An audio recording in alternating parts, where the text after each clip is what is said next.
welcome to Education, Leadership, and Beyond, Surviving and Thriving. My name is Andrew Murata, host of the show, and it is show number 189. Happy to be live here with you on Facebook, proud member of the Education Podcast Network, as well as Voice Ed Radio Canada. Thrilled to be on today. It's our first show of the new year. And I'm happy to be back with you here on Education, Leadership, and Beyond. We were having some technical difficulties, so we're a little bit late, but we are going to meet Dr. Harold Abraham here in a moment. He is a New Jersey principal. He is a professor at Montclair State University. He's also a former college basketball player, and he is a contributor in the next book coming out, Tales from the Hardwood. So he's our connection to our friend Dr. Rob Gilbert at Montclair State University also. So we will meet Dr. Harold in a moment. I'm excited to finally talk with him. And I'm glad we got through the hurdles of technology. I would like to thank today's sponsor here, Ann Collar. I'm wearing some Ann Collar stuff. This is water resistant, stain resistant, stretch material. There's a discount code. Murata10 is that discount code. You'll get a discount there. And Collar, the logo is up here. Really cool stuff, right? Pro athletes have sponsorships, so why can't principals and school leaders have sponsorships? So I like this gear. Check it out. And Collar, and that discount code is Murata10. I appreciate them sponsoring the show. If you're watching live, would love to hear from you. Questions, comments, jump in the show. And you can do that in the chat box, and Harold and I can see that. And we can have you become part of the show. So excited to have you participate. So as we kick off the show here, show 189, the opening concept today, habits versus resolutions, right? It's New Year's, it's January 5th and 2022. And right, people have New Year's resolutions. I am going to drink more water. I am going to not have sugar. I am going to A, B, and C, right? And then how do those resolutions fade away? Where do they break? Where do we stumble? And I like to listen to a lot of podcasts. I do a lot of reading, things like that.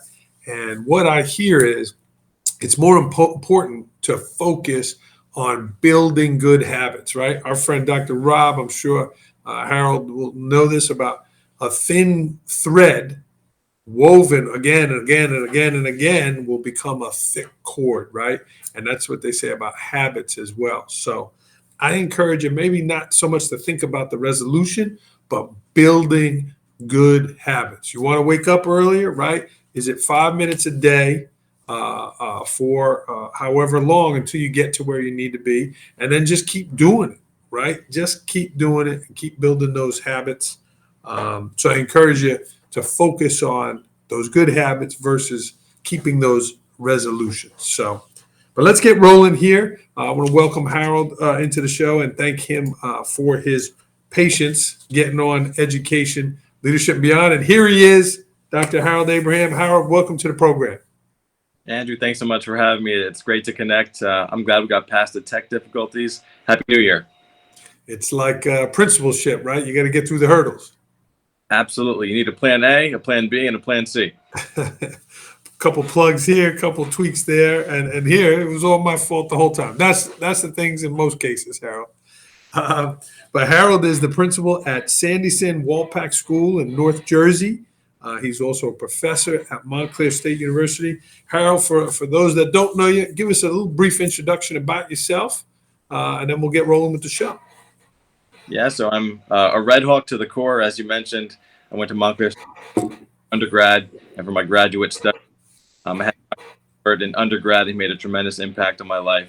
But really, I've been fortunate to have some great teachers, coaches, and administrators in my life to point me in the right direction, to mentor me. And now I take a lot of pride in doing the same for staff, students, and teachers alike. So I grew up and I was a formerly classified kid, which I feel really fuels me in my daily work. I try to make sure that no kid falls through the cracks, and that's pretty much me in a nutshell. Yeah.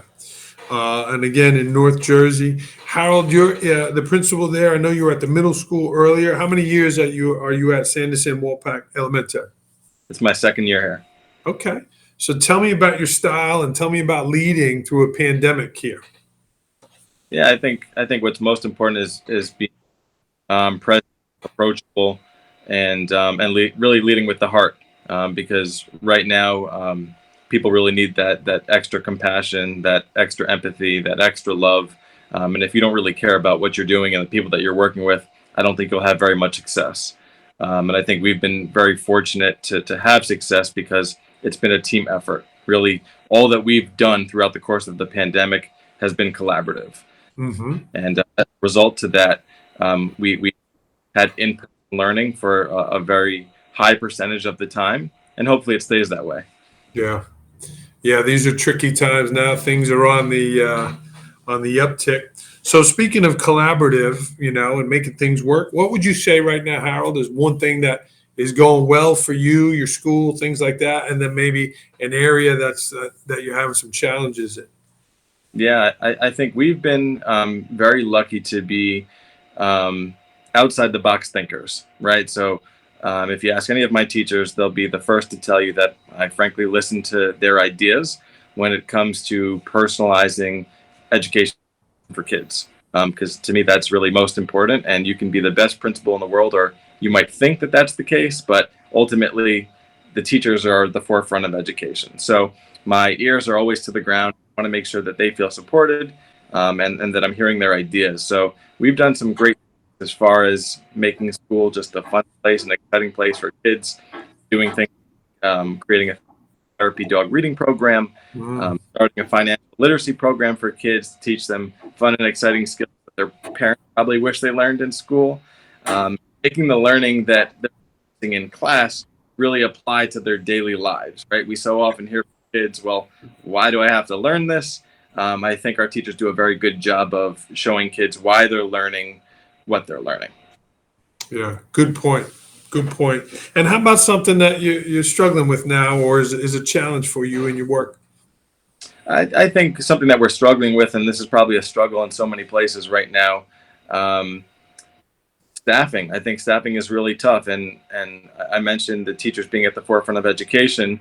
Right now, we're having to rely, obviously, on substitutes, but also calling on some other staff to fill in gaps on certain days. And again, I think that's the case everywhere. But if you're pulling staff from one place, then obviously they're being missed in other places. So it's that fine line between doing what's best to stay in person, but also, making that hard decision as to if and when we might have to be remote at a certain point as well. Yeah, very true. And those staff that are filling in those gaps and filling that extra time, right? They're being pulled even more, right? That's usually their prep or their lunch. Exactly. And so here's the people that are already being taxed doing more. So you're right, that is a challenge, and I give a lot of credit and success, to our teachers out there that are on, like you said, the forefront. So And Andrew, we talked about this before, but we place so much emphasis on social and emotional learning for kids. But that social and emotional perspective is also important for us as principals and our teachers as well. And sometimes we forget about that. So I think yeah, being conscientious of all of that for everybody within our school community is important. yeah. I know you do a lot of studying and kind of stealing from other people, just like I do, right? And one of the things I saw in December was the gift of time, and I canceled all the meetings for teachers in December, just to give them that gift, just to give them that little breath of time, and I think people appreciated that. Yeah, that's a hell of a gift. But Can't get it back. Yeah. and you know what? I think the time that you saved on the front end probably helped you on the back end, because your teachers were able to recharge, recoup, and put forth that energy where it's most important, and that's with the kids. Well, you're also a teacher yourself, Harold. You're still teaching, and you're a professor at Montclair State University. Are you teaching the principal leadership course? What are you teaching there? Yeah, I'm teaching the principal leadership course, and I'm also teaching community relations. So two Okay. areas that I really enjoy. And I'm also teaching at Centenary University in their graduate program for special education. Wow, you're a busy guy. I'm trying. And yeah, and you have your doctorate. You're tackling a lot of stuff. So tell me, Harold, what are a couple of your focuses training new principals and training new leaders? What are some areas that you focus on? I have to give a lot of credit to my first principal. So my first principal was Shirley Eiler, and starting day one, she really took me under her wing, and we met almost on a daily basis. She treated me like I was her child, and I really valued that, and it helped mold me into a stronger professional. So I try to treat and onboard new staff in a very similar way.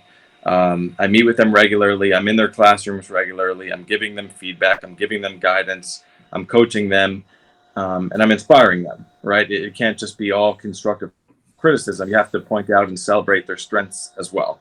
Yeah. And I try to have them really enjoy the work, because ultimately, when they're enjoying the work, they're going to be most productive. And I think just learning from past mentors and doing the things that were done for me, for them, ultimately goes a long way. And why did you want to get back into teaching yourself? Why did you want to do that at Montclair State and Centenary? I think for a lot of those same reasons, right? Having respect for the people that have done for you ultimately makes you want to do for people that are up and coming and trying to move into a different space professionally also. So at Montclair State, I get to teach in the same program where I learned, with many people that I can call colleagues that were my professors at one point. And at Centenary, where I'm teaching in their special education program, it's nice because it's another passion of mine, because I was a special education kid. Yeah. So if I can train professionals to see kids in a different way and understand their needs differently from maybe they have in the past, then to me it's a huge success, and it's a really rewarding feeling. Harold, what are some of your secrets, right? You're a busy principal in a thriving district there. You're teaching at two different places. You have your own doctorate. How do you balance your time? How do you manage all of that kind of stuff? I think that's probably the hardest part, right? Managing your time, finding enough time within a single day to get everything done. And I think I've just become accepting of the fact that, I might put 10 things on my agenda for the day, and I might not get to all of them. But I prioritize really well. And to me, I think that's been something that's been critical in helping me to become successful. Yeah. So prioritize making decisions as to putting students first, and crossing things off your list, and knowing that what you're not able to get done in a single day, that work will still be there tomorrow, and you put them first on your list for the following day. So true. It's so important, right? I'm on the last page of my notepad here. We're going to start over tomorrow with some more stuff. And 100%. Say that again. you probably started that notepad this week. That's how busy. Yeah. Harold, a few years ago, I got an email or a text or something, I think from you. It might have been from Dr. Gilbert, but it was you outside Dr. Gilbert's door saying, hey, I think we know somebody in common here. Tell me about your connection with Dr. Rob and kind of how that brought us together. Yeah, so Dr. Gilbert was a professor of mine in undergrad at Montclair State, and by far my favorite professor of all time. He has a way of just capturing students' attention. He had no attendance policy, yet no one ever missed a single class of Dr. Um, Love it. and and he's just someone I have tremendous respect for. And I honestly, I use what he's taught me each and every day in so many different ways. But one thing that I learned from Dr. Gilbert is if you make school a place that is exciting and different each and every day, you're going to have optimal engagement, right? And I think that's why people love Dr. Gilbert. He made every class fun and exciting, whether he was juggling a golf ball with a golf club, or performing different magic tricks, or bringing in a guest speaker. I always wanted to be there. So now, as principal, I try to make school a place where My teachers love coming to work, and kids really enjoy the experience. And I think I've been able to do that because of so many of the things that Dr. Gilbert has taught me. Yeah. And do you call the hotline every day and all of that kind of stuff? I don't call every day, but I try to call as frequently as I can. But I use a lot of the teachings that Dr. Gilbert gave me when I was in undergrad, and even in conversations well after that time. I'm no stranger to calling kids into my office, and kind of sharing with them a cool trick that he's given me, whether it's memorizing every single word in an entire book, or doing a cool nail magic trick. Those are cool times to have with kids, whether they're being sent to your office for something good, whether they're coming to you for something bad. I think you can always flip it, so that you have a great rapport with kids, and have a positive outcome. Yeah, so true. And even that the coloring book trick, he gave me that book. He's given me so much. And it's great to meet a friend of his, and someone who's had a similar connection and impact there. So I've got You know. it up here, Oh, there he is. along with my college coach, Ted Fiore. And then this is the nail magic trick, which he shared with me. And the task with that, and I've shared it with our staff and our students, and they love it. They get a kick out of it. But you have to make it so that only one of the nails can be touching the baseboard, and the other 8 nails have to be balancing somehow, some way on top. And it's cool to see people come together to strategize, and see how some people step up in a leadership role, and other members are kind of filling that role player position, but still helping the team along. And ultimately, it's just fun for everybody. I love it. And, he talked about engagement and props, and there's another tool to your success. So that's cool. I'm going to have to learn that nail trick one. I don't know that one. I have 2 sets. Dr. Gilbert gave me one, so if you want to stop by Sandiston, I have a set available for you, Andrew. Well, I know that you stopped by here in Port Jervis last year, and you did the rock challenge. You came and you hiked up Point Peter, holding a rock. Tell me a bit about that challenge, and what drew you to want to do that, Harold. Man, that was an experience. So ironically enough, the way I learned about you, Andrew, is through a teacher at my school who lives in your town. And she didn't know this at the time, but she gave me your book. She thought that we had some commonalities, and I opened your book, and one of the first names that I see was Dr. Gilbert. I believed my eyes. Yeah. It led me to reading the rest of the book, and wanting to reach out. And I shared that with her, and she just thought it was the coolest thing ever. But this year, she actually shared that the PJ Stone Challenge in her town, where you start at the top of Point Peter, you run to the bottom, you pick up a stone, and you run to the top. And it was a cool experience. It was nice seeing your town, and I passed your school, and it was great to be there. And one of our students' mothers actually won the entire event, so Wow. it was cool. Wow. Very cool. Good for you, and keeping in shape and taking on challenges. Those are things that keep us fresh. Guys, if you're watching the show live, jump in. Leave a question, a comment for Harold or I. I'd love to have you participate in the show, even if it's afterwards and you want to leave a comment for Harold. That would be cool. Harold, another thing we have in common is that you played college basketball. Yeah. You had a great experience there. Cool to see you have your college coach on the wall. How did that experience help shape the leader you are now? You know what? I mentioned this in my segment in your book. I learned a lot from my playing days, right? I think there's so many skills that you learn just from being a college athlete that apply to your everyday life. Starting with time management, right? Which is really tough, especially when you're so busy. But I found that at every stage of your life, um, you get busier and busier. So to look back at my college days, I wish I had the schedule that I did at that point. But at that time, I felt I was incredibly busy, right? So I starting in college, whether it was waking up in the morning for a lift, and then going to class, and then going to lunch, and having midday practice, um, and then lift again in the evening. I think managing your time and being able to be a successful student athlete ultimately paid off and helped me manage my time as a principal.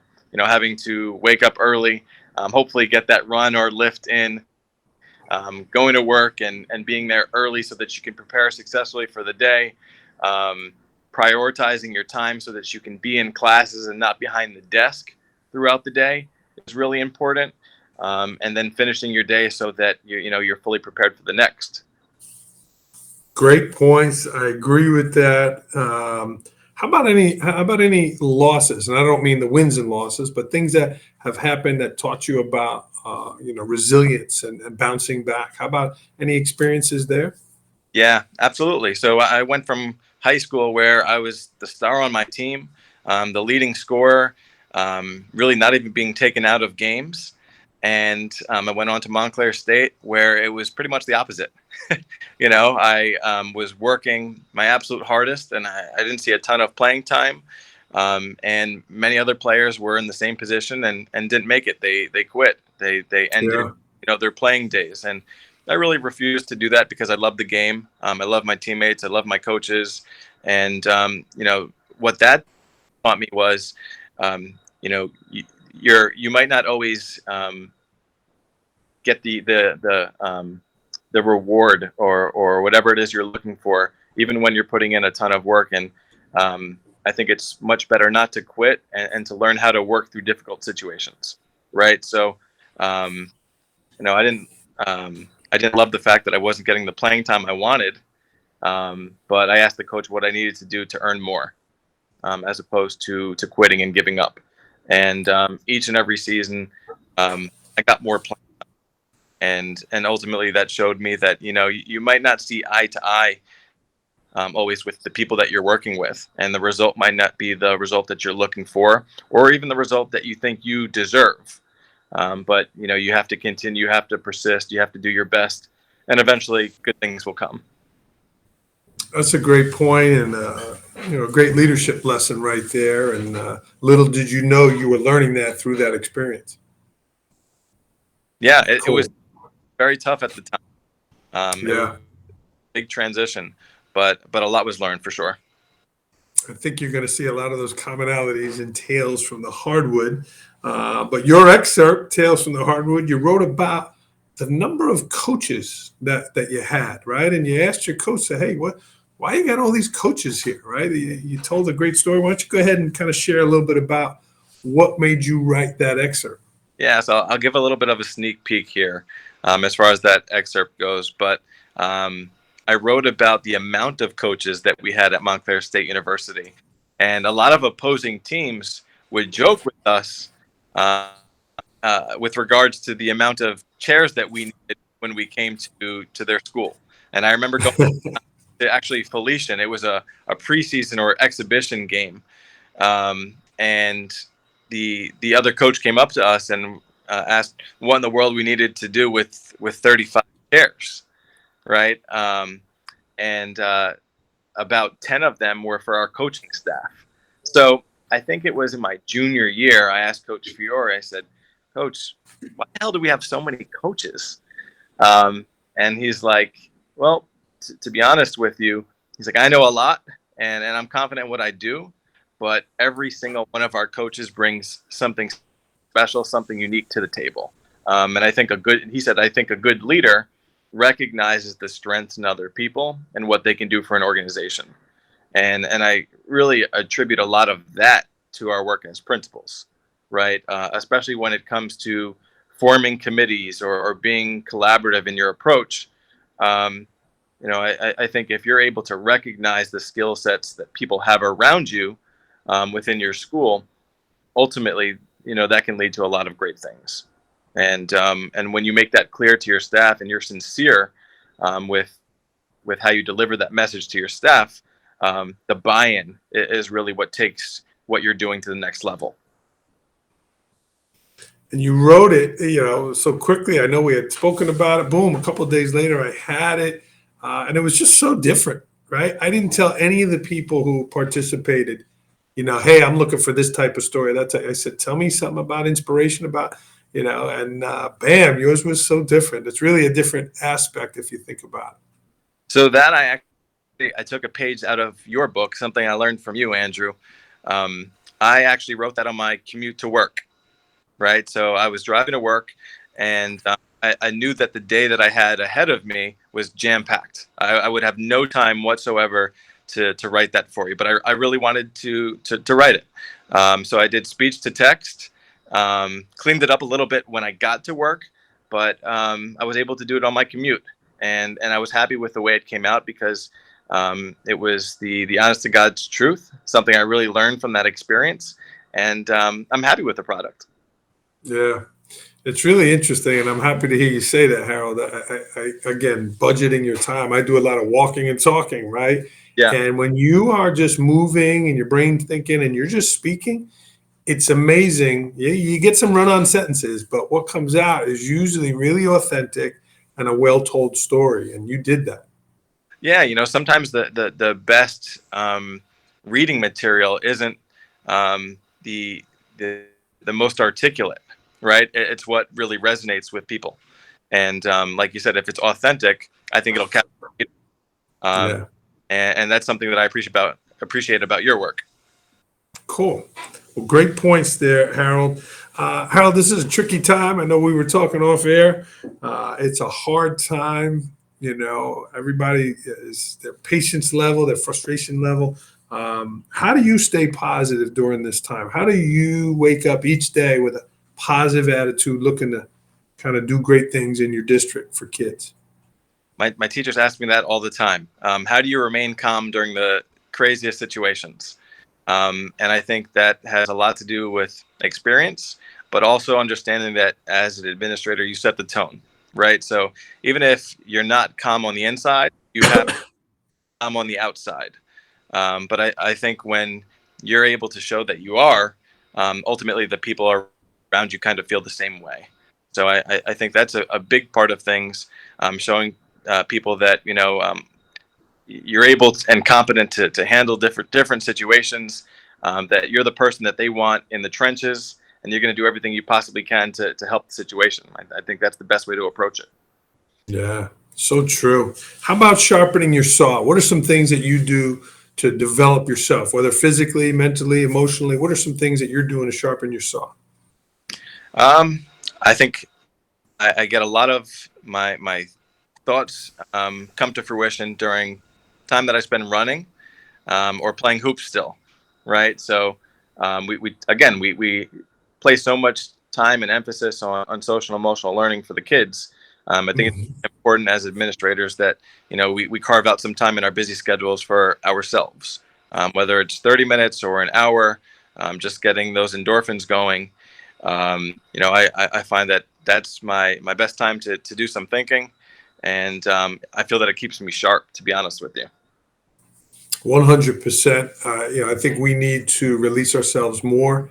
I look at people, they get their prep, their lunch. I couldn't imagine like going and taking a lunch, right? Yeah.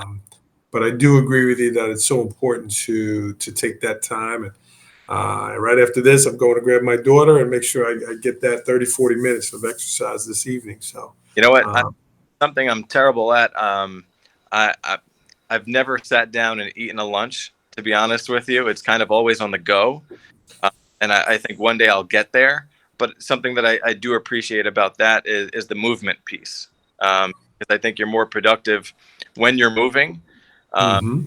and that's actually something that I worked on when I was studying for my doctorate, showing the effect of movement on student achievement, right? And Mm. not just in a PE class or at recess, but movement within the confines of your regular classroom setting.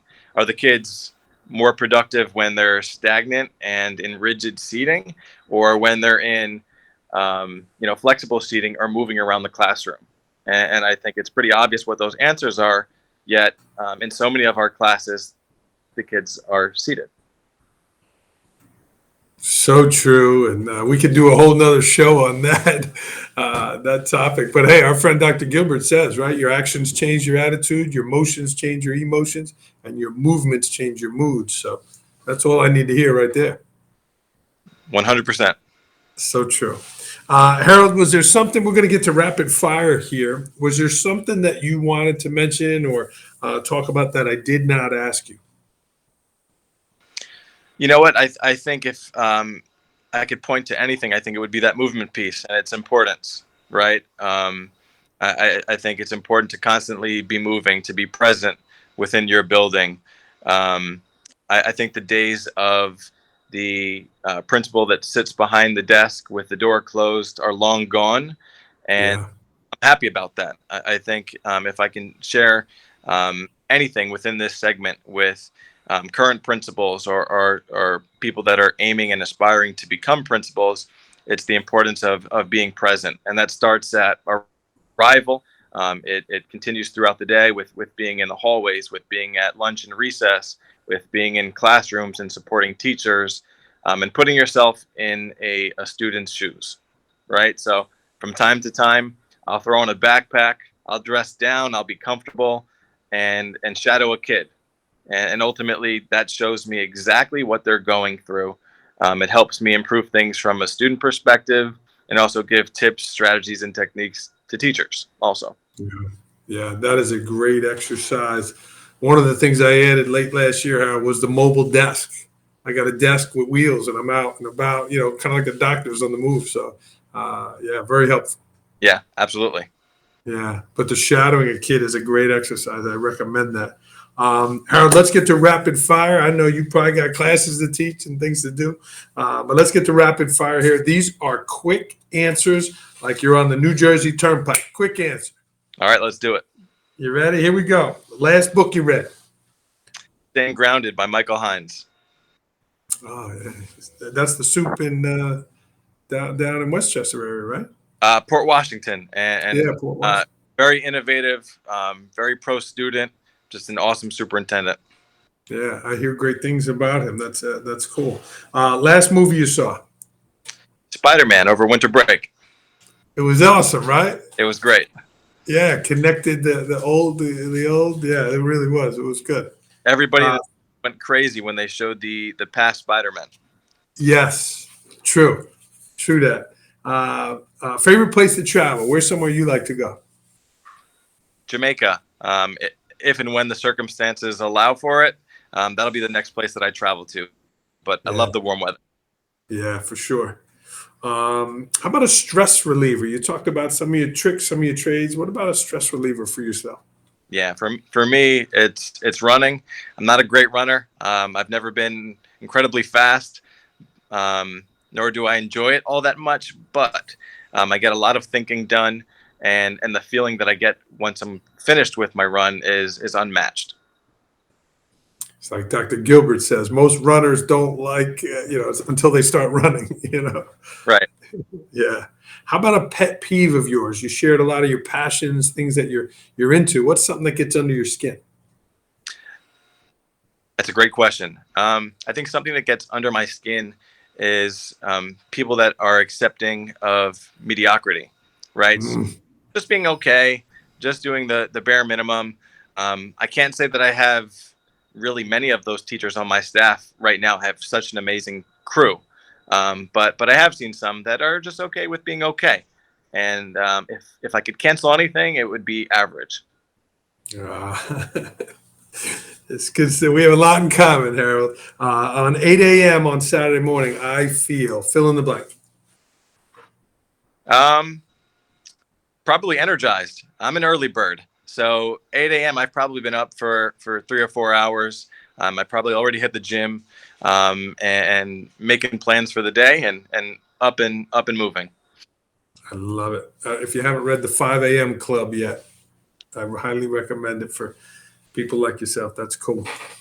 Best purchase under $100 that has had a great impact on your life. Best purchase under $100. I would say a Fire Stick. I did away with cable for over 8 years. It just became too expensive. and I got that just for some ESPN and some shows to watch from here and there, and it was a great savings. I think that was the best purchase I've made under $100. Yeah, and we just bought the newer one. Ours was probably 6 7 years old, and man, that new one it got things moving again. It was good. Yeah, good stuff. Yeah. You mentioned running and getting a workout. I mean, in addition to running, what are some other fitness secrets that you have? Um, playing hoops still. Uh, really opportunity that I can be outside. I'm looking to take advantage of. Um, really enjoy hiking, enjoy kayaking. Those are things that I think go a long way as far as just staying sharp, uh, maintaining your energy, staying fit, and having fun. Cool. Something about Harold Abraham that people do not know about. Um, you know what? I think an assumption a lot of times for administrators, especially in the principal seat, is that we were all straight A students, right? And something that I'm proud of, but maybe not all people know, is that I was a struggling student. I struggled with learning disabilities. I graduated with a 1.9 GPA, and I'm no stranger to sharing that with kids and parents, because eventually, if you put in the work, things will click for you. You know, you'll find those strategies, you'll find those interventions, and what works for you. But jaws hit the floor when you tell a kid who is struggling that I was just like you, right? And um, that struggle and that adversity actually helps you become successful later on. But you do have to persist. You do have to put the work in order to get there. Yeah, so true. And good for you for not kind of tucking that away and being embarrassed about it, but more sharing it that people can learn from it. No, it's Yeah, very cool. the slightest bit. Um, it's something I'm proud of. But I think it takes time to get to that point. Yeah. Harold, I opened the show about talking about resolutions and habits. So is there a goal? Is there something that you were looking to add to your routine or implement this year? You know what? I like you. I'm not so much concerned with setting resolutions. I'm more concerned with developing good habits, and Yeah. um, I don't think I stay hydrated enough either. So I'm looking to drink more water every day. But something that I am working on is obviously more family time, and I want to make sure that in all that I'm doing, that my family is number one, and they always have been and always will be. But I think being conscientious of making that time a part of your schedule and not being afraid to put it on your calendar. That's okay. Yeah. So true. So true, Harold. Harold, if people did want to get in touch with you or reach out or, was jiving on what you were saying here, how can they get in touch with you? Yeah. So if anybody would like to reach out, I'm always happy to have a conversation and to connect. You can reach me on my email at Montclair, and that's Abraham ABRAHAMH at montclair.edu. Very cool. I'm a quote guy. You listen to Dr. Gilbert. I know you must be too. What's a favorite quote you'd like to end us on? That's tough. Um, you know what? I really like the quote that we used for our morning announcements today. Give Oh, nice. and I'll give it I to you like. verbatim. Yeah, I like that you're on the move with the phone. It makes you portable. Yeah, I'm on the move, and I really like this one, and it's something that I think I'll probably post within the next week. But it says a champion is defined not by their wins, but by how they can recover when they fall, and that's by Serena Williams. So true. I'm looking forward to seeing that movie about the dad. Me too. Yeah. Well, great quote there. I appreciate that, Harold. This was Harold Abraham. Harold, you did great. This was a great show. I feel like I learned a ton from you, and as an inspiration from a fellow principal, right? You're doing great things. You're teaching, so kudos to you and the work you're doing. Thank you. Likewise, I appreciate all that you do, and it was a pleasure being with you. Cool. This was Harold Abraham, show number 189. If I can help you in any way, don't hesitate to reach out at Andrew Murata 21 on Twitter. We are going to sign off here on Education, Leadership, and Beyond. Thanks, everybody. Harold, stay on the line.